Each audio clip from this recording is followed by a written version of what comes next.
कोल्हापूरची माधुरी हत्तीन झाली, मुंबईचे कबूतर झाले, आता बारी आली दिल्लीच्या भटक्या कुत्र्यांची। आजकाल माणसांपेक्षा प्राण्यांना जास्त डिमांड आले। सगळे विषय थेट सुप्रीम कोर्टात जात आहेत आणि मीडियात ट्रेंडिंगला येत आहेत। म्हणूनच आजच्या महाराष्ट्र गट्ट्याच्या भागात समजून घेऊया एकंदरीत भटक्या कुत्र्यांचा विषय काय आहे आणि सुप्रीम कोर्टाने काय निर्णय दिलाय, ज्याला बरेच राजकारणी आणि पेट लवर विरोध करतायत। नमस्कार मित्रांनो, मी दिनेश आणि तुम्ही बघताय आपलं YouTube channel Maharashtra Gatta.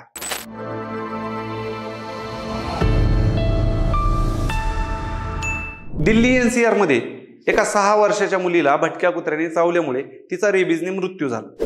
Supreme कोर्टाने याच्यावर निर्णय दिला की पुढील 8 आठवड्यात दिल्ली NCR भागातील सगळ्या कुत्र्यांना उचलून शेल्टर होम मध्ये टाका। मित्रांनो, आता तुम्ही पण म्हणता आमच्या पण गावात मोकाट कुत्री लय झाल्या, त्यांना पण उचला। पण नाही, हा निर्णय दिल्लीच्या संदर्भातला।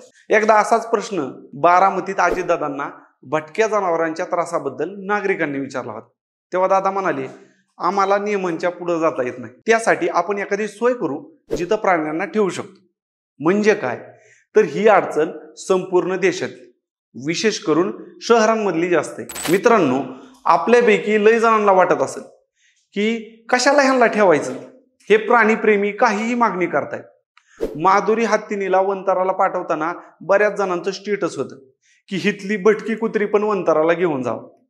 पण हत्ती हा जंगली प्राणी आहे आणि कुत्रा हा पाळीव प्राणी आहे, त्यामुळे हा तर्क इथं लागू होत नाही। पण या निमित्ताने भटक्या कुत्र्यांमुळे होणाऱ्या अडचणींवर पुन्हा एकदा चर्चा सुरू झाली। या मुद्द्यावर लोकांचे 2 गट पडले। पहिला गट आहे जो प्राणीप्रेमी, अनेक स्वयंसेवी संस्था सुद्धा यासाठी काम करतात। त्यांनीच दिल्लीतल्या या निर्णयाविरोधात आंदोलन सुद्धा सुरू केले। एवढंच नाही, काँग्रेसच्या राहुल गांधी पासून ते भाजपच्या मेनका गांधींपर्यंत अनेक राजकारणी कोर्टाच्या निर्णयाला विरोध करतात। पेटासारखी संस्था सुद्धा दिल्लीतल्या भटक्या कुत्र्यांच्या बाजूने उभा राहिली। यांचं काय म्हणणं आहे हे आपण पाहूया।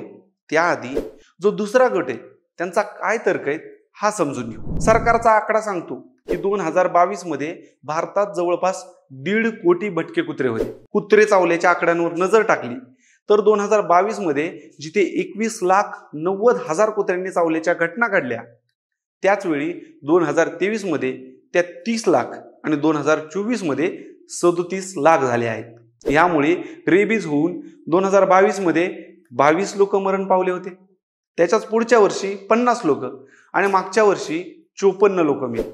जागतिक आरोग्य संघटनेने सांगितलंय की जगातल्या रेबीजमुळे होणाऱ्या एकूण मृत्यूपैकी 36% मृत्यू एकट्या भारतात होतात।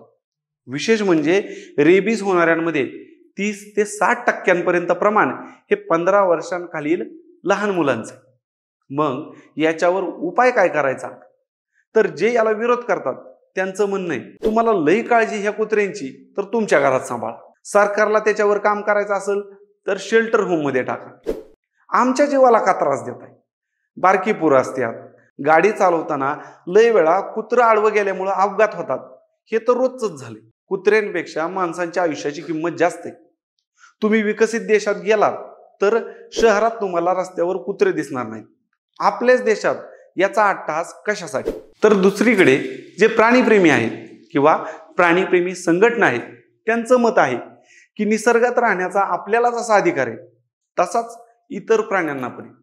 आधीच माणसामुळे अनेक प्राण्यांच्या प्रजाती नष्ट होण्याच्या मार्गावर आहेत। आपली संख्या जास्त झाली त्यामुळे वन्य प्राण्यांना सुद्धा अडचण होती। आता तर आपण पाळीव प्राणी म्हणजेच माणसाच्या सगळ्यात जवळचा निष्ठावंत दोस्त म्हणजेच कुत्र्याला पण आपल्यापासून दूर करायची तयारी करतोय। उद्या त्यांना शेल्टर होम मध्ये टाकलं तर इतक्या कुत्र्यांना खायला प्यायला घालणं सरकारला परवडणार आहे का?